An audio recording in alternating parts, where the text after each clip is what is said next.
I'm Mark Bell, and we're going to do a Q&A.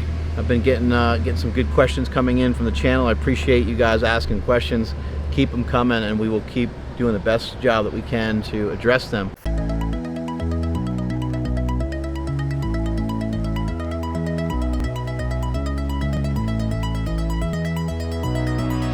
This one's from a female. Her name is Maya Walker, and Maya had a question about Bulletproof Coffee. This girl says that she used Bulletproof Coffee. She's a huge fan. Bulletproof Coffee, by the way, for those of you that don't know, is simply coffee mixed with butter and MCT oil or coconut oil.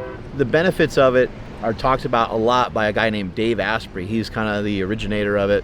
He's where a lot of this information comes from. There's some controversy over who exactly came up with it, but Dave Asprey has a book called The Bulletproof Diet, I believe. He owns a store that serves bulletproof coffee, and it's in like Los Angeles and a couple other spots. I personally enjoy bulletproof coffee a lot. And bulletproof coffee has changed quite a bit over the years. They'll sometimes put collagen powder and all these different things in it, but the main point of it was originally to mainly have it just be fat, and it doesn't even have protein in it. It's usually just fat, and the whole point of it is to help you stay satiated throughout the day. So you're not hungry, you don't really have cravings, and you end up doing what I would call a liquid fast, and maybe you don't eat until 1 or 2 o'clock. And many people have done this, and many people have been successful with it. I still do this from time to time. I do mine slightly differently because I'm a little bit more into holding on to and maintaining my muscle mass, and because of the amount of muscle that I do have, a lot of times instead of just putting fat in the coffee, I primarily will put more like protein in the coffee, which either way you do it, you're still breaking your fast, but I just consider that to be a liquid fast, and I do that in between actual fasting. So on my off days from regular fasting, I'll utilize what I would call a liquid fast. Hopefully that's clear enough. 3 or 4 days a week, I'll utilize intermittent fasting, which is anywhere from 12 to 16 hours of fasting, or 12 to 18 hours of fasting, depending on how motivated I am to do it. And on those other days, I will do a liquid fast, and I'll just kind of eat at like 12 or 1, or just kind of depends on the day. And on other days, like when I'm doing a regular fast, I'll just have coffee without any calories in it. That's the way I define fasting. Different people define it different ways, but I think to do a real fast, it's just, you don't have any calories at all, basically breaks your fast, in my opinion. So this girl, she's like, I don't know if you're a fan of Bulletproof Coffee. I am a fan. I'm a big fan. I think it has its place. It can be helpful. What I don't think is, I think a lot of people can maybe get confused with the ketogenic diet, and they think, the more ketones I produce, the better. It means I'm burning tremendous amounts of body fat, and it doesn't mean any of that. It doesn't necessarily mean you have to add fat to everything. Your coffee doesn't have to have 30 grams of fat in it for you to burn fat efficiently, or for you to later on down the road become efficient at burning fat as calories. But I think that's where some people's mind goes to, because that's kind of the way of a ketogenic diet. Second question she has, she says, your channel's vibes seem too manly, and maybe you might not address the needs of a female body. Hey, listen, sister, I am a married man, but I am able to get to all the needs of the female body. If the channel seems manly, it's just because of the extra testosterone that flows through my veins every single day. On a more serious note, women don't have any special specific needs when it comes to diet, and they don't have any special specific needs when it comes to this is a human diet. This is a human diet, and it doesn't have anything to do with ethnicity or race, or it doesn't have anything to do with sex. There are differences, obviously, between men and women. There's some different caloric considerations that you might want to think about during certain times of the month for women. There's a lot going on, but the differences are very. It's like a meal, It's like a 300 calorie. It's a little bit of a throwaway. Now, if you're trying to diet and you're trying to get real shredded, then some of these things might come into play more, because you may be trying to protect your health.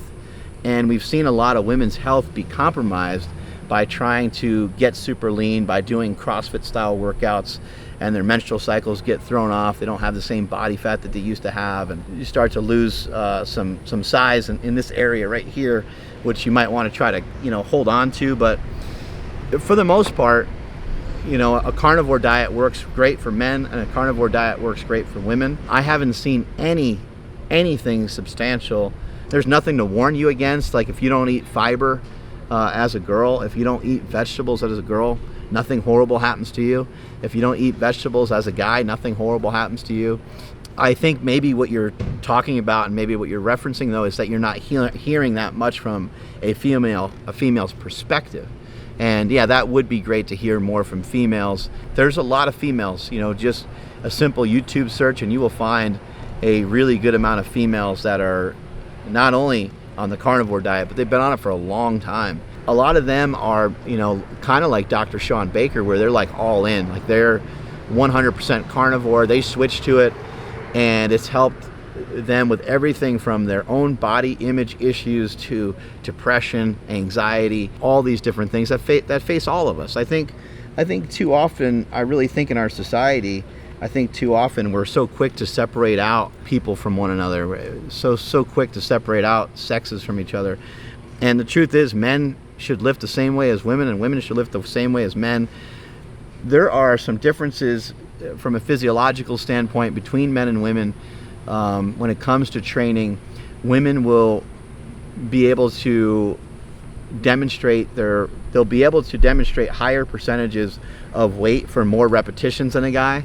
Under normal circumstances, women are not as neurologically efficient as men. They're not normally as explosive or as powerful as some men.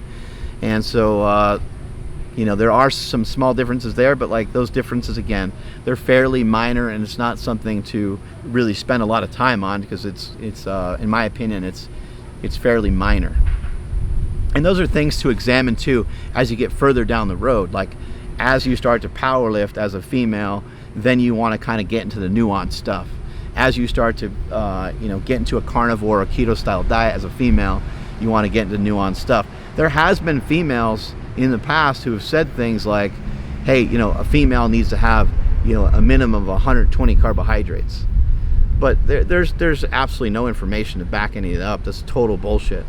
I could say that with a lot of confidence and with the most degree of certainty that I can have. You can't truly be certain about much of anything, but I have not heard information that would lead me to think that females need anything different.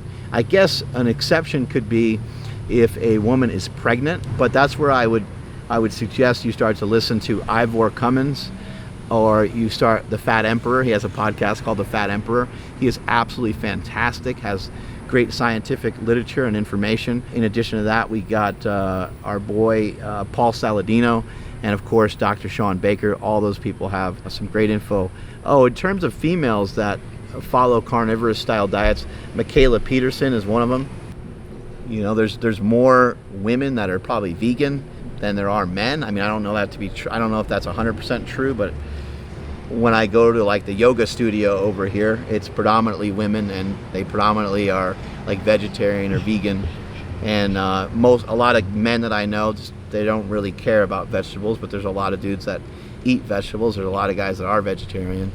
I personally, vegetables are not anything that I ever really think about. For me, they're not part of healthy living, and I don't know, maybe they should be. Maybe somebody can make an argument. I feel awesome. I feel really good. I've tried to introduce vegetables a little bit more, but to be honest with you, I don't like them that much. And when I have introduced them, I've never noticed any significant benefit. Now, when I've added in something like carbohydrates, I've noticed my muscles to be a little bit more full. When I've added in more protein, I noticed that it's easier to hold on to muscle mass. So I've done certain things. I've noticed with intermittent fasting that it's just easier for me to maintain a certain leanness. It makes everything a little easier. But in some trial and error of my own with vegetables, the only thing I've noticed from eating more vegetables is just having more farts and just being more gassy. So I've never personally noticed some sort of big plus from eating more vegetables. So as it pertains to females in general, a lot of times we do see some females getting stuck with their nutrition, getting like They might lose a little bit of weight up front, and then they really struggle with weight loss after that. You know, luckily for men, we have more muscle mass. And so because we have more muscle mass, we just require more calories. And so the second that somebody says, hey, you ever think about cutting out the soda? Or you ever think about dropping back on the beers that you're drinking during the weekend? We'll hear a guy, you know, in the same couple, and he'll have cut back on the drinks, he'll cut back on the alcohol, and he'll be like, yeah, man, I lost 20 pounds. And there's the girl all pissed off. She's like, I haven't lost shit. And it's because of the calorie difference. You know, a guy, you know, might have 2 or 3 sodas a day on top of having a couple beers on the weekend, and they drop those things out, and that is a significant amount of calories, or significant enough amount of calories for them to equal some significant weight loss, whereas in the female's case, it's just not enough to really move the needle. My suggestion number one is meal frequency, because to me meal frequency is is one of the easiest things to pick off. It's one of the easiest things to back off of. We're trying to lower calories and not feel horrible all day.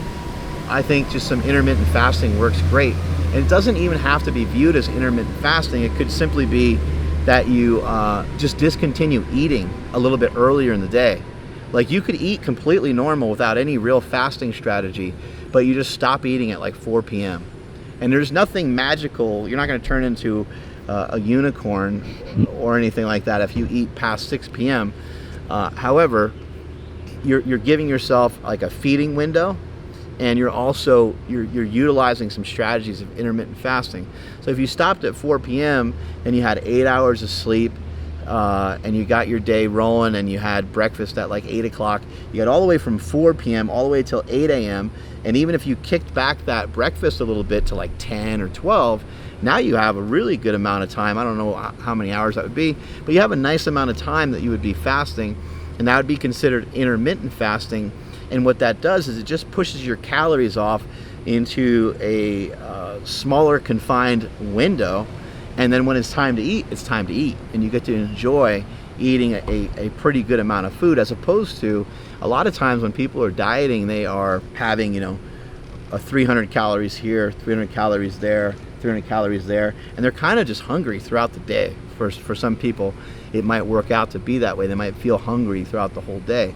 Whereas you could stockpile a couple of those meals, you could eliminate 2 or 3 of those meals. Now you got an extra 900 calories to work with that you could dump into one meal, or an extra 600, or whatever it might be. So that's something to consider. So meal frequency is always where I like to start if you're not already doing some of those things. Then number 2, I would like to focus in on what you're eating.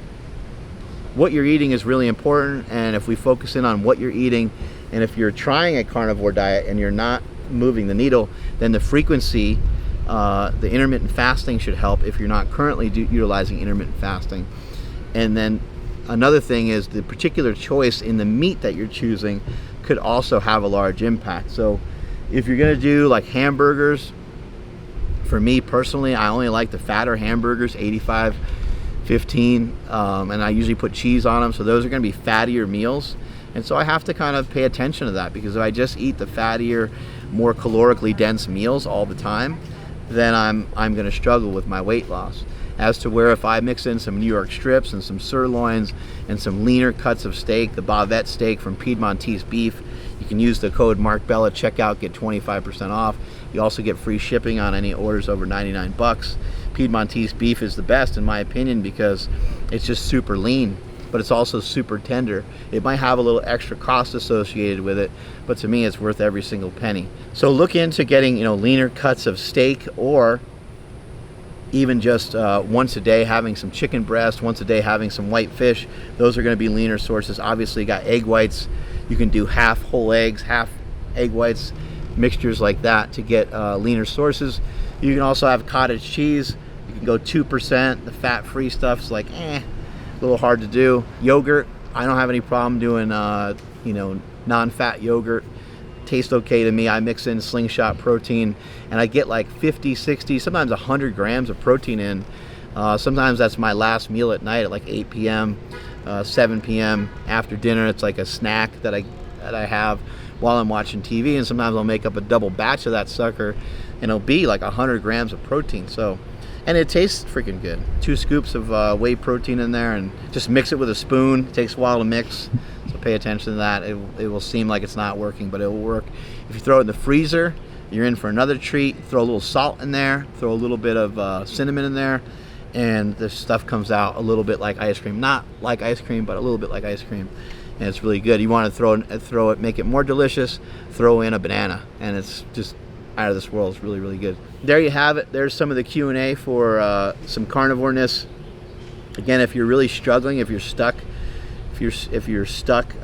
with your diet, you're not losing weight, you got to start to ask yourself, where are there situations, where are there opportunities where you can put more points on the scoreboard? Maybe for you it's a matter of choosing a little bit more intermittent fasting. Maybe it's a matter of choosing a little bit leaner sources of food. You're probably just eating a little bit more than you might want to even just track your calories. Might give you a good indication of like where you're at. I don't track calories, but I also I track myself. I weigh myself every night and every morning. I can kind of tell what I'm going to weigh before I get on the scale, because I've been doing it for so long.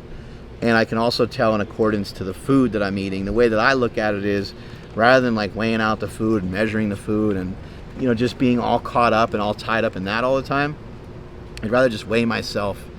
And it's the same thing in my opinion. You just continue to weigh yourself, and if you're trying to lose weight, your weight on the scale should continually go down. And if it's getting stuck, then you're probably eating too much. So I don't need an app, or I don't need anything to tell me how many calories I'm eating. I can get that information just by looking at the scale and seeing it's the same. I can say, wow, the scale's the same. That probably means I haven't burned up any extra energy. Probably means I haven't gotten rid of any more fat. So those are things that have been helpful to me. And don't forget the 10-minute walks. It's not, it's not 2 10-minute walks. It's not 3 10-minute walks. It's not 1 10-minute walk. It's 10-minute walks whenever you can get them, as much as you can get. It's not you're doing 4 or 5 in one day and then for 3 days you don't walk at all. You need to do them every single day. You need to figure out a way to get them done every single day. A good goal would be to do 20 walks a week. 20 walks a week. 21 walks a week would mean that you're doing 3 walks every single day. So if you can get anything above, if you can get anything above 20 walks in a week, then that's great. You start to add that up, that ends up being, quite a bit of time that you're walking around. But what a great way to be involved in your community, and what a great way to get vitamin D. Get outside, get some sun. Vitamin D gives us strength. We get strength from the sun. We get good energy from the sun. We get great energy from being outside. We get good, strong, positive energy from being outside. Get your butts outside. Get outside and get some vitamin D. Get yourself in a little bit better shape and get those walks up. Strength is never weakness. Weakness never strength. Catch y'all later.